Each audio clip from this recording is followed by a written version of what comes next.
ای یکتا خدای عادل و قدوس مهربان و ای قادر مطلق، ای بی نیاز و بی شریک و ای که واقف بر همه چیزها هستی، ای توانا خدای مهربان و ای خدای محبت، به درگاه تو که تنها خدای حقیقی و عادل و مهربان و رحیم هستی روی می آوریم و تو را به خاطر خداییت و به خاطر فیض و کرم بی پایانت شکر می کنیم و می پرستیمت. ای ایزد یکتا، تو را سپاس می گوییم که از روی محبت و توانایی خود حاضر شدی با ما انسانهای گمراه و دور از تو صحبت کنی و با برقرار کردن تماس با ما نه فقط توجه ما را به حیات و راستی معطوف نمودی، بلکه راه گریز از گناه و قلمرو اهریمن را برایمان آشکار ساخته ای. استدعا داریم ای خداوند مهربان که ما را یاری بده و کمک نما تا بتوانیم متوجه کارهای عظیمی که تو برای ما انجام دادی تا نجات را تحصیل کنیم شده و آن را بپذیریم و نسبت به تو ای خداوند قدر شناس باشیم. بگذار متوجه لطف تو در تمام روزهای زندگیمان باشیم و تو را به خاطر نعماتت شکر گوییم. این تمنا را به نام مقدس یگانه منجی و رهاننده ما یعنی عیسی مسیح زنده می طلبیم. آمین.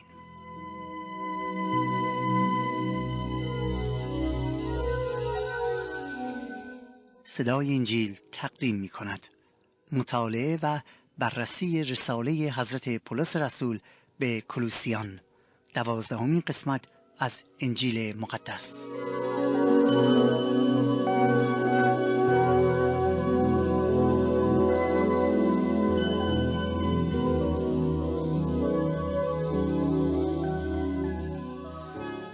دوستان با وفا و ایمانداران گرامی و طالبان راستی، درود گرم برادرتون کشیش رضا مسعودی رو پذیرا باشید.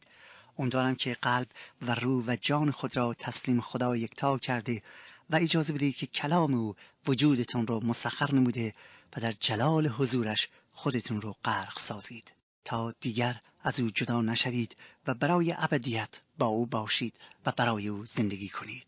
خدا را شکر می کنم که این فرصت را به ما عطا کرده تا بتوانیم از طریق امواج صوتی پیام حیات بخش و مژده آسمانی او را به سمع شما عاشقان خدا برسانیم و شما را با خبر خوشی که از آسمان به ما عطا شده است آگاه نماییم و شما نیز در شادی ما شریک باشید. برای این منظور توجه خود را به کلام مقدس انجیل معطوف می کنیم و از رساله پولس رسول که برای مسیحیان شهر کولوسیه می نویسد آیات را می خوانیم و پیرامون معنی آن به تفکر و تعمق می پردازیم و از خدا استدعا می کنیم که به وسیله روح القدسش ما را تعلیم بدهد. از آیه 15 فصل اول حضرت پولس درباره مقام شایسته و بی‌نظیر عیسی مسیح سخن می‌راند و به ما نشان میده که نه فقط مردم غیر مسیحی از مقام حقیقی مسیح آگاه نیستند، بلکه خیلی وقتا حتی مسیحیان نیز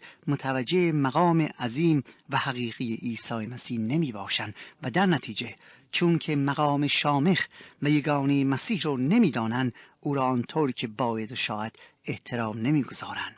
پس پولس با الهام خدایی مقام پرجلال و پرشکوه عیسی مسیح را برای ما تشریح می کند. خیلی از ما خیال می کنیم که عیسی مسیح نیز مانند بقیه پیامبران بود و او را در رده انبیا و اولیا قرار داده و می گوییم که او یکی از بزرگترین انبیای خدا و پیامبران خدا محسوب میشه، در حالی که دوستان عزیز اینطور نیست. مسیح خیلی بالاتر از هر پیامبر و نبی بوده است. او روح الله و یا کلمت الله است، کلمه خداست، کلمه‌ای که از خود خدا جدا نیست. اجازه می‌خوام که یک بار دیگر این آیات رو براتون بخونم و بعد به تفسیر آن بپردازم. از آیه 15 فصل اول براتون میخونم. میگوید و مسیح صورت خدای نادیده است، نخست‌زاده تمامی آفریدگان، زیرا که در او همه چیز آفریده شد، آنچه در آسمان و آنچه بر زمین است، از چیزهای دیدنی و نادیدنی و تختها و سلطنتها و ریاست و قوات، همه به وسیله او و برای او آفریده شد و او قبل از همه و در وی همه چیز قیام دارد. دوستان عزیز، یقیناً برای کسانی که با کلام خدا و مسیح زنده آشنایی ندارند، این آیات نه فقط باعث لغزش، بلکه حتی آن را کفر دانسته و تهمت شرک را به ما مسیحیان وامی دارند. ولی برای آنان که با کلام خدا و نقشه و اراده خدا آشنایی دارند، این آیات نه فقط زیباترین آیات محسوب میشه، بلکه بازگو کننده مقام عظیم منجی جهانیان و محبت بی پایان خدا یکتا به انسان گناهکاره. البته شکی نیست که این آیات عمیق در حقیقت عمیق‌ترین تعلیمات علم الهی را داره برای ما بیان میکنه و درک آن در چند دقیقه‌ای که در اختیار داریم هرگز میسر نمی باشه، ولی با کمک خدا سعی میکنیم که معنی و مقصود را به زبان ساده تر خدمتتون بیان کنم تا بتونید به هدف این آیات پی ببرید. در برنامه گذشته درباره مقام اول مسیح مقدس که در آیه 15 ذکر گردیده صحبت کردیم و دیدیم که مقصود از این جمله که مسیح صورت خدای نادیده است این نیست که چهره مسیح با چهره خدا یکی باشه. خیر، خدا چهره‌ای به صورتی که بشر داره نداره، بلکه مقصود آیه این است که عیسی مسیح منعکس کننده سیرت و ذات و طبیعت و قدرت خدای یکتا می باشه، خدای نادیده که قبلا به وسیله انبیا نیز به صورت نامری ذره‌ای از جلال خیش را به بشر آشکار گردانیده، ولی حالا در مسیح این مکاشفه کامل گردیده است. او همانند آینه است که جلال خدا را منعکس نموده تا من و شما بتوانیم خالق خود را بشناسیم و به طرز صحیح خدا را بپرستیم و نه اینکه خدایی که زایده خیالات و افکارمونه رو در مغزمون تصویری از او داشته باشیم. و اما از قسمت دوم درباره قدرت خلاقه عیسی مسیح نیز سخن میرانه. و اما مقصود از نخست‌زاده تمامی آفرینندگان، دقت کنید، این اشاره به جنبه دیگر خدا یکتا داره که در مسیح آشکار شده. کتاب مقدس میگه مسیح کلمه خداونده. نه فقط در انجیل مقدس این را میخوانیم، بلکه در تورات مقدس نیز همین مطلب در جمله دیگر تحت عنوان ایمانوئیل آمده است، یعنی خدا با ما.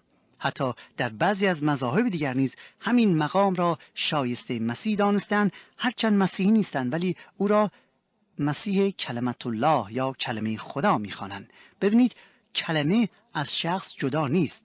خدا پشت حرف و کلام خودش ایستاده و کلام او بازگو کننده شخصیت و ذات اوست. همان گونه که ما مردم را به وسیله حرفا و اعمالشون میشناسیم، کلمه خدا از ازل بوده، حتی قبل از خلقت جهان، و به وسیله کلمه حق میتوانیم خدا را بشناسیم. همانطور که واقف هستید، خدا به وسیله کلام و کلمه خدا جهان ما را خلق کرد. کتاب مقدس میگوید که خدا فرمود، سخن گفت، کلام گفت و جهان خلق گردید و مسیح کلمه خداست. ببینید، این مطلب اشاره به آنچه که مردم آن را تثلیث می‌خوانند نیز می‌کند. کلام خدا میگوید در ابتدا کلام بود و کلمه نزد خدا بود و کلمه خدا بود، و بعد میگوید و کلمه جسم گردید و در میان ما آشکار شد. چه موقع کلمه جسم گردید؟ در حدود 2000 سال پیش، و این جسم دوستان عزیز نام عیسی را به خود داشت. اما قبل از اینکه جسم بپوشد کلمه وجود داشت و آیه 16 و 17 در حقیقت تایید کننده طرز خلقت جهان و هستی هاست که در کتاب اول تورات ذکر گردیده است، زیرا خدا خلقت را به وسیله کلمه به وجود آورد. پس همه چیز در او، یعنی در کلمه، آفریده شد. در هیچ جایی از کلام خدا، چه در تورات و چه در انجیل، بیان نشده است که آغاز وجود مسیح در بیت لحم، یعنی جایی که در این عالم خاکی تولد می شود، بوده. البته میکای نبی درباره مکان تولد عیسی مسیح پیشگویی کرد، ولی کلام خدا میگوید که چون زمان به کمال رسید، کلمه جسم گردید و در میان ما ساکن شد. یا خدای نادیده، خدای ناشناخته در جسمی خیشتن را به انسان آشکار می کند، سیرت و صفات آسمانیش را بر ما معلوم می گرداند و پیشگویی حضرت اشعیای نبی به انجام می رسد که امانوئیل، یعنی خدا با ما خواهد بود. دوست عزیز، هیچ کسی نمیتونه این اعتقاد آسمانی و مهم را یک شبه و یک روزه حل کنه و درک کنه و اون رو در مسائل ریاضی و یا در مغز کامپیوتر بگذاره تا جواب را بیابد. خیر، مگر از همان راهی که ایمانداران اولیه و مسیحیانی که امروز برای مسیح زندگی می کنند قدم برداره حقجویانی که طالب آشنا شدن به معتقدات مسیحیان راجع به خدا یکتا و خدای بی‌نیاز هستند، بایستی از همون راهی که ما مسیحیان به اصول معتقدات خود رسیده ایم با آن اصول آشنا بشن و همون راه رو طی کنن. یعنی قبل از اینکه به مطالعه اعتقادنامه‌های رسمی و تاریخ کلیسا بپردازند، باید خدا را توسط مسیح بشناسند و یا از جنبه مسیح و مسیحیت و یا از دید مسیحیان خدا را بشناسند. توضیحم که تثلیث اقدس در مسیحیت یعنی خدای پدر، خدای پسر و خدای روح القدس، نه به طوری که در مذاهب دیگر شایع است، بلکه به طرز دیگری. در مذاهب دیگر شایع است که میگویند خدا و عیسی و مریم باکره، ولی در اینجا باز باید تأکید کنم که عبارت پدر و پسر دوستان اصلاً و ابداً مفهوم جنبه فیزیکی و جسمی نداشته و ندارد، بلکه این کلمات و اصطلاحات که در کلام خداست به طور تمثیلی به کار رفته است و مانند کلمه اسدالله و یا یدالله و یا عینالله و ابن سبیل است که عباراتی از این قبیل در حقیقت برای بازگو کننده صفات خدا و محبت خدا برای بشر به کار برده است و اشتیاق خدا را در رهایی او از گناه و جهالت، فعالیت‌های رهایی بخش و محبت آمیزی رو که او ایجاد کرده رو برای ما بازگو می‌کند. دوستان عزیز، آنچه که در کلام خداوند آمده است راه صحیح بیان این حقیقت آسمانیه و مهم اینه که ما چگونه از کلام خدا برداشت می‌کنیم. راه صحیح اینه که گفته شود خدا در مسیح بود و جهان را با خود مصالحه می‌داد و نه اینکه عیسی خدا بود. برای اینکه اشتباه نشوه باید جمله رو اینطور بگیم که خدا حاضر شد در جسم مسیح با بشر سخن بگوید و جهانیان را با خود مصالحه بدهد. یکی از الهیون مسیحی این حقیقت را اینطور تشریح کرده است که لفظ خدا به عنوان اسم خاص که ذات واجب الوجود را میرساند به کار برده می شود. لفظ خدا به عنوان اسم خاص که ذات واجب الوجود را میرساند به کار برده می شود و می توان آن را به عنوان مبتدا در یک جمله به کار برد. اما به زبان آوردن این کلمه به صورت مبتدای یک جمله چیزی راجع به ذات و طبیعت خدا به ما نمیگوید که بتوانیم آن را برای خبر آن جمله به کار ببریم. ولی در فرمول عیسی خدای پسر خصوصیات و صفات خدا را به ما نشان می‌دهد، یعنی خصوصیاتی را که عیسی ابراز کرد. به همان طریق اگر بگوییم که عیسی خدای ظاهر شده در جسم بود، مقصود خود را رسانیده ایم. پس مقصود از خدای پسر همان خودکشفی خدا در شخص عیسی مسیح است و مقصود از این که خدا با ما که اشعیای نبی آن را نبوت کرد و در انجیل به کمال میرسد این است که خدا جهت ابراز مقاصد نجات بخش خود بشریت کامل رو برگرفت به طوری که مردم بتوانند با پیشگویی های اشعیای نبی هم صدا شده بگویند اینک این خدای ما است که منتظر او بوده ایم و ما را نجات خواهد داد. این خداوند است که منتظر او بوده ایم، پس از نجات او مسرور و شادمان خواهیم شد. شاعران و نویسندگان به ویژه صوفیان برای توضیح و تشریح مقاصد روحانی و مفاهیم عالی خودشون تمثیل و استعاره و کنایه بسیاری به کار برده و میبرند و بشر دوستان بجز این هم چاره‌ای نداره که دست التماس به تمثیل و استعاره داشته باشه تا بتونه مطالب علم الهی رو درک کنه. زیرا وقتی که کار به بیان حالات روحی و معانی باطنی و قلبی و حقایق معنوی و بالاخره مطالب الهی میرسه، شخص به ناچار دست به دامن تمثیل و تشبیه و استعاره و مجاز می شود، زیرا که المجاز قنطرة حقیقتا، یعنی مجاز پلیست به سوی حقیقت. المجاز قنطرة حقیقتا، یعنی مجاز پلیست به سوی حقیقت. در توحید ذات بار تعالی هیچ تمثیلی بهتر از رابطه پدر و فرزندی وجود ندارد. در توحید ذات باری تعالی هیچ تمثیلی بهتر از رابطه پدر و فرزندی وجود نداره که بتونه رابطه بین خدا و مسیح رو به ما بفهماند. راست گفتن که ورود پسر خدا به دنیا مانند آهنگ آهنگساز است که ایجاد میشه و ابراز میگردد و به راستی که آهنگ از آهنگساز جدا نیست و به قول حافظ به رقم مدعیانی که منبع عشق کنند، جمال چهره تو حجت موجه ماست. دوستان عزیز، باید یادآور بشم که ایمان به تثلیث اقدس و ازلی بودن مسیح مافوق عقل بشریه و نه مخالف آن. نباید مسئله را به حکم اینکه اسرار انگیزه رد کنیم، زیرا این امر شخص را از وجود اسرار خلاص نمی کند. اگر در موجودات عالی کثرت آحاد نشانه غنای شخصیت‌های واحد باشد، کیست که بتواند بگوید که ذات باری تعالی متعال ترین موجودات نیست و وجود او در عین توحید دارای آحادی نمی باشد؟ فراموش نکنید که مسیحیت بزرگترین مذهب موحد عالم است و به خاطر ایمان به وحدانیت جانها فدا کرده و می کند. وقتی که حضرت پولس مقام ازلی و ابدی رو تشریح می کند، در آیه 18 و 19 موضوع را اینطور بیان می کند. می گوید و مسیح بدن یعنی کلیسا را سر است، زیرا که او ابتدا است و نخست زاده از مردگان، تا در همه چیز او مقدم شود. زیرا خدا بدین رضا داد که تمامی پری در او ساکن شود. زیرا خدا بدین رضا داد که تمامی پری در او ساکن شود. دوستان عزیز، باز هم در این آیه ما با درس بسیار مهم علم الهی روبرو می‌شویم. اولین مطلب در این آیات اینه که حضرت پولس روی این موضوع تاکید می‌کنه که مسیح سر کلیساست. و دوستان عزیز، این کلید درک این رساله هم میباشه، زیرا توجه رسول خدا به مقام و الوهیت عیسی مسیح. در رساله به افسوسیان تأکید او بر کلیسا بود که در این عالم فانی باید بدرخشد، ولی حالا در این رساله تأکید بر خود عیسی مسیح مقدسه.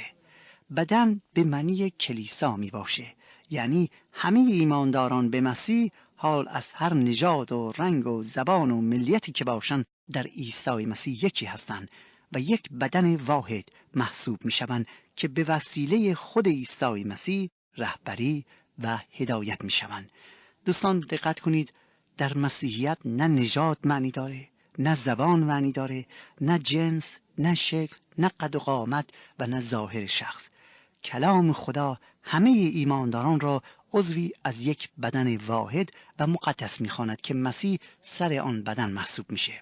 باز دوستان عزیز، اگر توجه کنیم می‌بینیم که پولس رسول از تمثیل برای فهم ما استفاده می‌کنه و می‌خواد کلیسا را به بدن انسان و مسیح را به سر که تشبیه کرده است به ما بفهموند.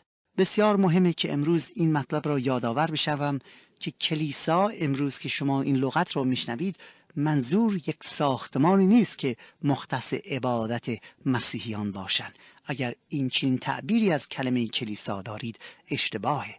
کلیسا یعنی جمعی از ایمانداران.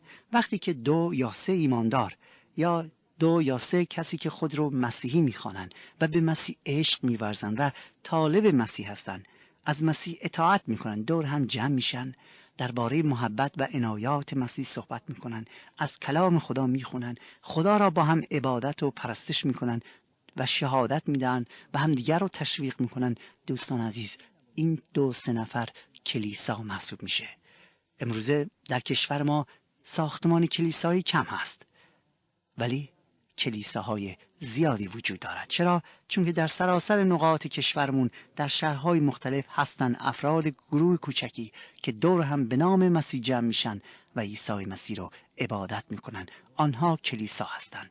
و دوستان به خاطر داشته باشید که عیسی مسیح چه فرمود؟ فرمود که هر جا 2 یا 3 نفر به اسم من در یک جا جمع شوند، من در میان آنها هستم. خدا را شکر که امروز عیسی مسیح با فرد ایمانداران است و او زنده است و مقید زمان و مکانم نیست. او با همه ایماندارانه. خدا کند که شما با او باشید. و ما در قسمت دوم آیه 18 می‌فرماید که مسیح نخست زاده از مردگان است. این آیه اشاره به رستاخیز عیسی مسیح از مردگان میکنه. دوست عزیز، آیا هیچ میدونی که عیسی مسیح تنها شخصیتی بود که مرد و بعد دوباره زنده شد و برای همیشه تا ابدالآباد زنده و اکنون در حضور خداست؟ و آیا هیچ میدونی که یگانه شفیع بشریت یعنی عیسی مسیح زنده است و امروز میتواند در زندگی شما رو یاری بده؟ آیا هیچ می‌دانید که او امروز با بدنی جلال یافته در حضور قادر متعال و ما را می‌نگرد و از ما داره دعوت می‌کنه که به حضورش بیاییم و برای ما شفاعت می‌کنه و از ما دعوت می‌کنه که کلامش را بپذیریم؟ بقیه پیامبران و انبیای خدا به خاک تبدیل شدند چون که از خاک بودند، ولی عیسی مسیح تنها منجی جهان است که زنده و تا ابدالآباد باقیه، زیرا او از خاک نبود که به خاک برگردد، بلکه او روح خدا بود، او کلمه خدا بود، او مظهر قادر مطلق بود. چقدر جای تأسفه که در قرن 20 هنوز مردمانی هستند که به بتکده ها برای شفاعت روی می آورند و از منجی زنده که در حضور خداست طلب کمک نمی کنند. کلام خدا می‌فرماید شما ای ایمانداران خدا را شکر کنید که شفیع ما، نجات دهنده ما امروز زنده و در حضور خداست و کسی است که درد و رنج‌های ما را می‌فهمد، مشکلات ما را می‌دونه و قادر که ما را از آن براند. او بهترین غمخوار و مونس و یار بشریت است. در آیه 18 و 19 رابطه مسیح با کلیسا و یا با ایمانداران را تشریح می‌کنه، ولی در آیه 20 رابطه مسیح با فداکاریش و خونبهایی که در راه ما داده است رو پیش میکشونه و توضیح میده. میگوید و اینکه به واسطت او همه چیز را با خود مصالحه دهد، چون که به خون صلیب وی سلامتی را پدید می آورد، ولی به وسیله او خواه آنچه بر زمین و خواه آنچه در آسمان است. دوستان عزیز، این آیه یعنی خون عیسی مسیح که بر بالای صلیب ریخته شد اساس ایمان مسیحیت و نجات بشریت، زیرا اساس نجات و بخشش گناهان بشر در فداکاری و جانبازی و تاوان دادن است که عیسی مسیح با دادن جان خود بر روی صلیب به خاطر گناهان ما پرداخته است. بنابراین لازم می‌دانم که در مورد این آیه بقیه فرصت رو صرف کنم به این امید که شما بتوانید به معنی آن پی ببرید. ببینید این عبارت یعنی نجات از راه صلیب و فداکاری مسیح به دست می‌آید زبان زده ایمان ما مسیحیانه و میگوییم که مسیح برای ما مرد تا ما را از گناه رهایی ببخشد. ما معتقدیم و ایمان داریم که او اندازه بی‌حد محبت خدا را در این عمل به ما نشان میده و از این راه قلب‌های ما را به خدا نزدیک میکنه و به ما یاری میدهد و تعلیم میدهد که خدا آمرزنده و غفار است، نه فقط از راه تعلیمات نظری بلکه از راه نمونه عملی. ببینید دوستان عزیز، بدین معنی که او خودش کسانی را که وی را به صلیب میکشیدن آمرزید، کسانی که او را به فجیع‌ترین وجهی به قتل میرسانیدن، فوش میدادن، آب دهن به صورتش انداختن را به درگاه خدا میآوره و میگه خداوند آنها را ببخش زیرا که نمیدانند چه کار میکنه. نکته دیگری نیز هست که بیان آن فقط از روی تجربه و نه از روی مسائل ریاضی میتونیم براتون ثابت کنیم و آن اینه که مسیح امروز در باطن ما در کار است و ما را نسبت به آمرزش الهی مطمئن می‌سازد و نظر ما را نسبت به خودخواهی و گناه تغییر میده و ما را در همان نیرویی که باعث برخاستن او از مردگان گردید شریک میکنه، به طوری که گناه با اینکه ممکن است به سنگر قلب ما حملات خود رو ادامه بده ولی راه دخول را نخواهد یافت. ببینید واقعا دوستان عزیز بایستی بپذیریم که برای عادل شمرده شدن ما چیزی در خود نداریم. عادل شمرده شدن در مسیحیت بر اثر نتیجه فداکاری، آن هم فداکاری عیسی مسیح بر روی صلیب نصیب ما می شود، به معنی برقرار کردن رابطه دائمی بین خدای فیاض و آنان که بی نهایت به فیض او محتاجند. عملی که در طی آن خدا اعلام می دارد که التفات وی نسبت به بشری که ابداً شایستگی آن التفات را ندارد تغییر ناپذیر است.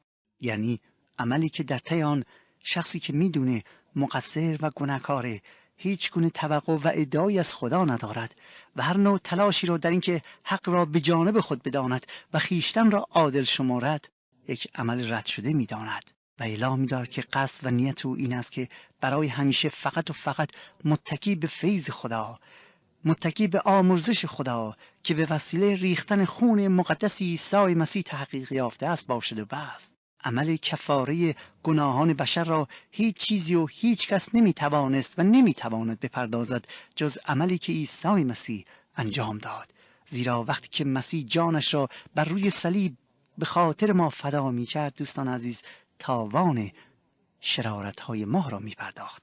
او عمل بدی نکرده بود که مرتکب گناه شود، بلکه خدا اجازه داد که او با فدا شدن جانش در راه ما گناهان ما را بر دوش خود بگیرد و کفاره گناهان ما را بپردازد تا ما که قادر به پرداختن آن نیستیم آزاد شده و امروز بتوانیم به حضور خدا بیاییم. دوستان عزیز، اجازه می‌خواهم که در برنامه آینده دنباله این موضوع بسیار حساس را ادامه بدم و از خداوند تمنا می‌کنم که ما را در درک کلام مقدسش یاری بده و دعای من این است دوستان عزیز، وقتی که شما این آیات را میشنوید فوری انتقاد نکنید، بلکه روی آن تفکر و تعمق کنید و از خدا بخواهید که به شما نیز بصیرت روحانی بدهد تا مطالب روحانی را به وسیله کلام روح درک کنید. من برادر شما کشیش رضا مسعودی تا برنامه دیگر و روز دیگر، خدای زنده و منجی زنده بشریت عیسی مسیح با شما باد.